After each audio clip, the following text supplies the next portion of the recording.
game. Chicago staying in it. Natasha Cloud. And right before the break, this was the scene inside Wintrust Arena. After Natasha Cloud got that bucket, she wanted her voice heard.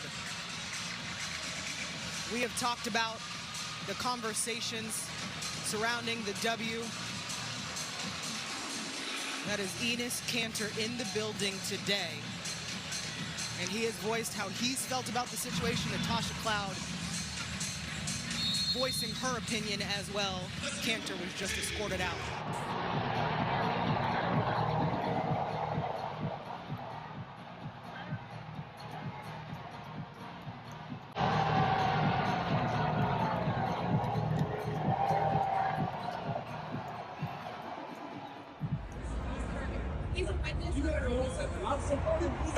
And that is the reason that they're kicking me out. This is unacceptable.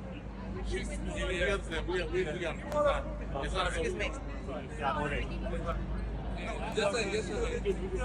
just a little bit more. You need somebody to sit there. Somebody to sit there, check out the Yo.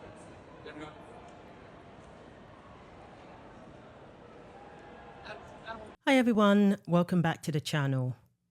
So who would have thought the simple definition of a woman would have so many people triggered? So Enes Kanter Freedom, he attended the Chicago versus Fever game and everything kicked off. I went camping and there was no cell phone reception whatsoever, no data. And I survived 2 thunderstorms in a small tent. Finally got back to civilization, turned on my phone, scrolling through X, and I'm seeing what could only be described as WWE-esque behavior. And yeah, I guess him walking around with the definition of a woman was just infuriating to some people. And Enes Kanter Freedom ends up getting kicked out of the stadium. And people have a lot to say about it.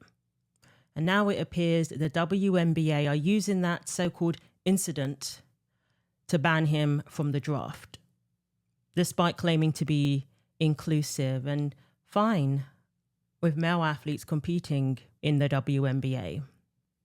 Enes Kanter is a loser. This isn't about who you think a man or a woman is. This is about a guy whose entire identity since leaving the NBA has increasingly become politics. And now he's using the WNBA to push whatever his agenda is. It's lame. This man actually announced that he's entering the WNBA draft, and he's getting other guys to do it too. For what?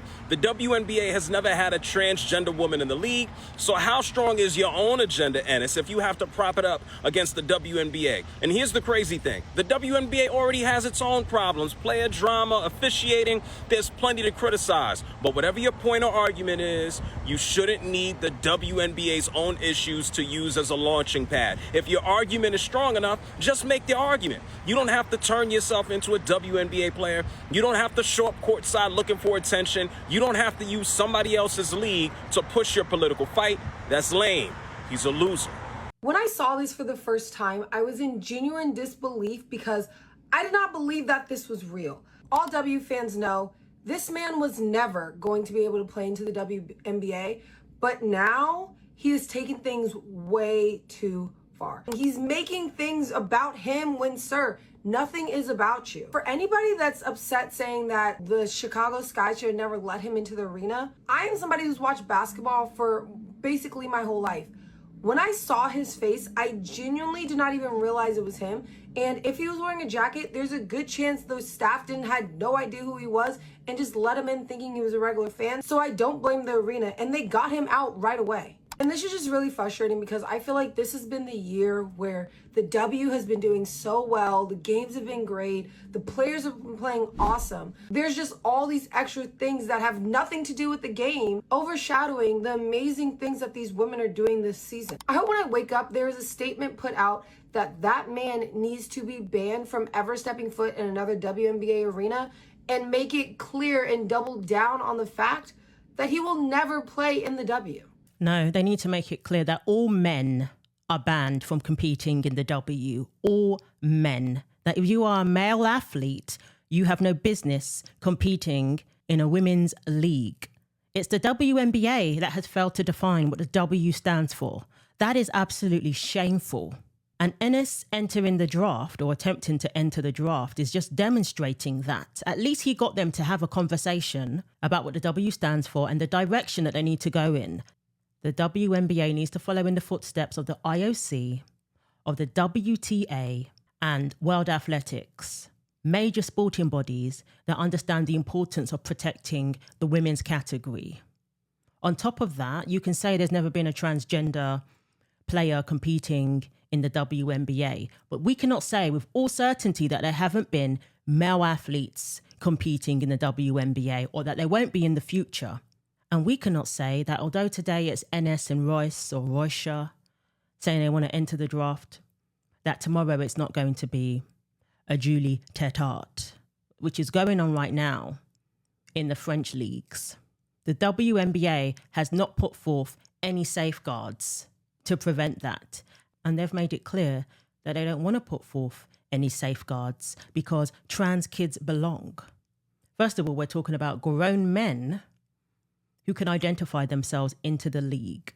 Just having a blast being a woman. I never knew, 35 years I've been alive, born in 1991. I never knew I could be a woman. I always trusted the science. Now it would appear that I'm sometimes identifying as a black transgender lesbian. And it's not unreasonable to urge the WNBA to go down the path of the other major sporting bodies. That's all they have to do. Yet they are refusing. On one hand, they're acting as if what Enes and Royce are doing is so terrible, but on the other hand, saying that we welcome male athletes into the W because we're inclusive. They need to make up their mind. And none of this would be happening if they didn't put woke ideology before basketball. It's the league that is guilty of that. Let's bring in Jennifer Say, owner of the XXXY Athletics. You were at a game, but not that particular game. I want to get to that in a moment. But your thoughts about this dust-up with Enes Kanter Freedom? They just keep stepping in it, Dana. They censor any fan that supports Sophie. They censor any fan that makes any sort of statement about biology. Apparently, biology interferes with the league's politics. You know, Riley and I were at a game in Chicago a few weeks ago. She was told she couldn't have a sign that said, "Thank you, Sophie." We know fans in Atlanta were told to cover up their T-shirts because it had XXXY, the chromosomes on it. It's a logo from our brand. I think that the politics of the league are clear. I think the politics come first and not women's basketball, unfortunately. Yeah, and in fact, Jennifer, let me put back up on the board for everyone to see. This is the Liberty Fever game where they had this pro-trans message. Welcome, Trans Liberty fans. You are loved and you belong. What's the inside scoop about how much the very small trans community is having an impact on the decision-making for promotion at the WNBA? Look, Sophie Cunningham, she didn't even say it a few weeks ago. She said it a few months ago, Dana, in an interview. She did not come out to be political. She just said, yeah, I think young girls, she didn't even talk about the WNBA. She said, I think young girls deserve to have locker rooms in sports that are free from males. That's sort of how she said it. And it's just become this whole thing from the league. And, they state in their rule book that the league is for women, but they fail to define what a woman is. And Enes Kanter Freedom shirt clearly defines what a woman is. And apparently that's offensive to the league. I don't understand. Well, I do understand why they won't just do what the WTA and the IOC has done, which is to say the women's league is for women and we're going to test for sex.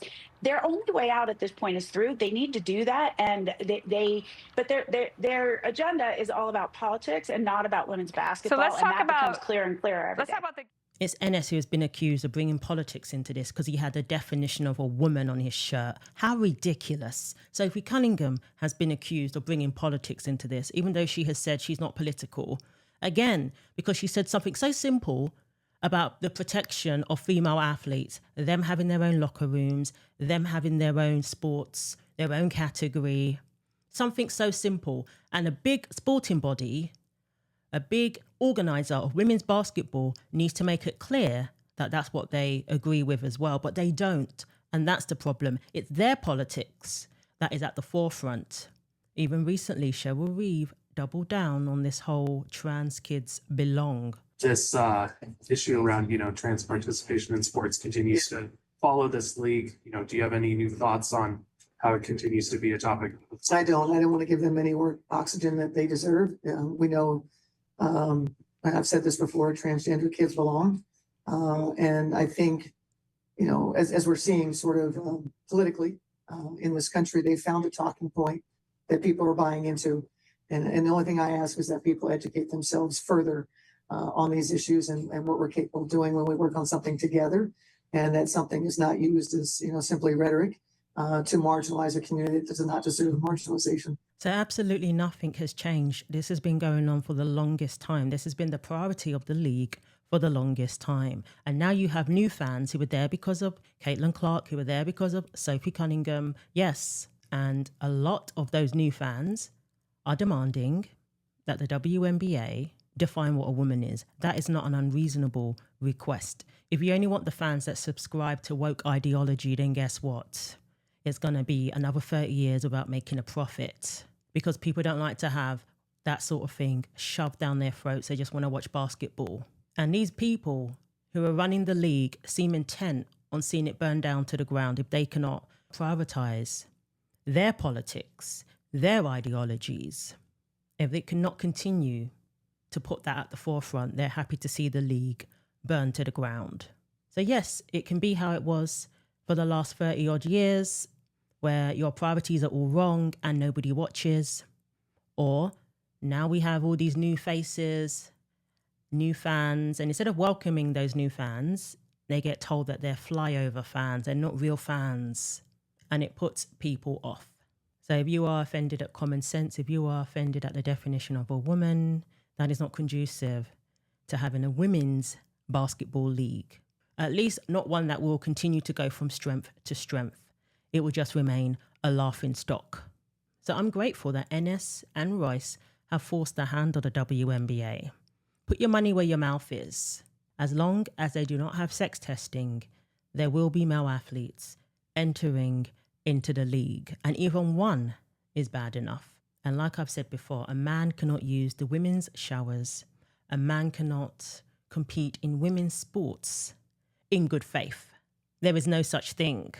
Entering into the women's locker room, exposing yourself to female athletes under the guise of gender identity is not something that can be done in good faith. Most of the country actually agrees with that and acknowledges that. So there's no good faith version of this. If it's a women's league, it needs to remain a women's league. And the definition of a woman is very clear. And if that offends you, that only tells me that you basically are happy for women to be erased from their own sports. Former NBA player Enes Kanter Freedom was ejected on Sunday from a WNBA game between the Indiana Fever and Chicago Sky after a verbal altercation with Chicago's Natasha Cloud. Now, that wingspan that Enes demonstrated shows what these women will be up against if he is drafted into the WNBA. But there are people who will insist that a man is still a woman, even though we can see the clear differences simply because of gender identity. And that's what we don't want. That is unacceptable. There are people who saw 6'4", or however tall he is, Leah Thomas, towering over the female athletes and cheered it on rather than saying, oh, wait a minute, this doesn't look right. Something isn't right here. Oh, it's a man competing in the women's category. A man who never won an NCAA title in his life identifies himself into women's swimming and then becomes NCAA champion, beating 2 female Olympians. You cheered that on. You were fine with that. But you want to cry about Enes. The only difference is Enes is actually a good athlete. He isn't a loser like the majority of these men who enter into women's sports. Never won gold medals before. Suddenly they're winning gold medals. Ooh, I wonder why. So before the game, Enes posted, careful what you wish for at WNBA. Freedom of speech never looked this good. Somehow controversial. So ESPN is reporting the following. So the WNBA has not announced any plans to prevent Enes Kanter Freedom from attending future games after he was ejected from the Wintrust Arena in Chicago on Sunday. But multiple sources told ESPN that the former WNBA player will not be eligible to play in the women's league. One source said Kanter Freedom had been making comments towards Cloud throughout the game, though a fan wearing a gold Caitlin Clark Fever shirt sitting near Kanter said he only cheered during the game. I just got kicked out of a WNBA game for supporting women, Kanter Freedom wrote on social media. Let that sink in, America. Male athletes in general should be banned, and this is why sex testing has been introduced in other major sporting bodies, because it does happen. But the fact is, they don't care, because they're calling this a distraction. They're saying that it's bringing politics into it. But when it's one type of politics, they're perfectly fine with it. Sources noted that there are currently no instances that require the league to review eligibility distinction, and that it will continue to research and review the topic. There were no expectations of any rule alterations in the near future, which means that the league is not going to put in place protections to ensure that male athletes do not compete in the WNBA. Those protections are considered offensive, and that's where we're at. So let me know what you think. Do you agree that maybe Enes is just looking for attention, looking to push his political agenda, and, deserve to get thrown out? Or do you think that he's completely correct when he said that he was thrown out of the stadium for standing up for women? So thanks for watching. Like, comment, and subscribe. Take care of yourselves, and God willing, I will see you in the next video. And a huge thanks to all of those who have hyped my videos. It is greatly appreciated.